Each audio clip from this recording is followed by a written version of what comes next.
Everyone, welcome to my YouTube channel. আজকে basically ভিডিওটা হবে টেবিল ক্লিনিং নিয়ে। ইউজুয়ালি তোমরা অনেকেই বলতেছিলা যে আপু টেবিল ক্লিনিং ভিডিও দাও, so here is the table cleaning video.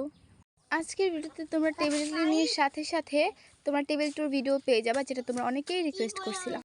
Table ক্লিনিংয়ের জন্য প্রথমে আমি টেবিলের উপরে পানি স্প্রে করতেছি।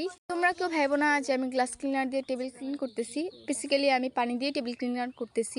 আমি যদি গ্লাস ক্লিনার দিয়ে টেবিল ক্লিন করি তাহলে টেবিলটা পানি ছুটে যাওয়ার সম্ভাবনা আছে, যে কারণে আমি পানি দিয়ে করতেছি। ভালো মতো পানিটাকে স্প্রেড করার পর তারপর আমরা একটা কাপড় দিয়ে পানি সব মুছে ফেলবো ভালো মতো, যাতে পানি না থাকে আর ময়লাগুলো ভালো মতো পরিষ্কার হয়ে যায়। বাইরে থেকে অনেক আউটনোজ আসতেছে, কজ আমি নানু বাড়িতে, তো ওগুলো ইগনোর করো।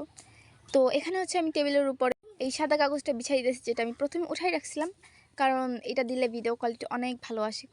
আর আমি এটার উপরেই ভিডিও করি। কাগজটা দিয়ে দেন নিচে ডাবল সাইড টেপ দিয়ে আমি লাগাই দিই, যাতে আবার খুলে না আসে। এটা একদম কল্পনা করে ভালো মতো লাগাই দিই। ডেকোরেশনের জন্য আমি প্রথমেই সাইডে একটা ফ্লাওয়ার ভ্যাস রাখলাম, যেটা আমার ভালো লাগতেছিল প্রথম দেখতে। ওকে, তারপর সাইডে আরও একটা রঙের ডিব্বা রাখলাম, যেটার ভিতরে কোনো রং নাই, বাট রং রাখবো আর কি। দেন কিছু কিছু ডেকোরেশনের জিনিস দিয়ে আমি ভালো মতো টেবিলটাকে ডেকোরেট করে ফেলতেছি। তোমরাও সেমভাবে ডেকোরেট করতে পারো, আমারটা কেন তোমরা কপি করতে যাবা।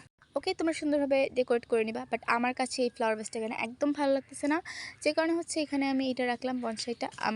আমাকে দেখতে অনেক বেশি ভালো লাগতেছিল। উপরের সাইডটা আমার থেকে দেখতে অনেক ভালো লাগছে। এখন তোমাদের থেকে দেখতে কেমন লাগছে কমেন্ট করে জানাও। ইউটিউব চ্যানেলে আমি ফার্স্ট টাইম এত বেশি লং ভিডিও পোস্ট করতেছি, এর আগে এত বেশি লং ভিডিও পোস্ট করা হয় নাই। অ্যান্ড আমি আমার টেবিলের দ্বিতীয় থাক যেটা ওইখানে চলে গেলাম, অ্যান্ড ওইখানে যেয়ে নিয়ে আমি আমার কিছু বই দিয়ে ডেকোরেট করতেছিলাম। যদিও পরবর্তীতে আমি এই ডেকোরেটটা চেঞ্জ করে ফেলবো, বাট আপাতত আমি এভাবেই রাখতেছি। অ্যান্ড এভাবে দেখতে খারাপ লাগতেছে না।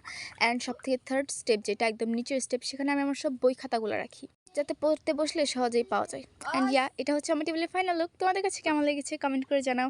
অ্যান্ড অবশ্যই চ্যানেলটাকে সাবস্ক্রাইব করে ভিডিওটা শেয়ার করে লাইক করে দিবা। অ্যান্ড ইয়েস, নেক্সট টাইম কিন্তু আমার আরও অনেক নতুন ভিডিও আসতেছে, সো জলদি চ্যানেলটা সাবস্ক্রাইব করে দাও। Thanks for watching.